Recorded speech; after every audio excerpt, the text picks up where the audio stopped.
Hello guys, welcome back to my channel. This is Nawab Shan. তো চলে এসেছি নতুন আর একটা ভিডিও নিয়ে। তো আমার অনেক দিনের স্বপ্ন ছিল যে আমি একজন সাকসেসফুল ব্লগার হব, কিন্তু কখনো ক্যামেরার সামনে আসার সাহস হয়নি। তো ফাইনালি আজকে চলে আসলাম।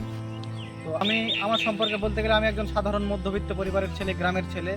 আজকের ভিডিওতে আমি আপনাদের বেশি কিছু বলবো না।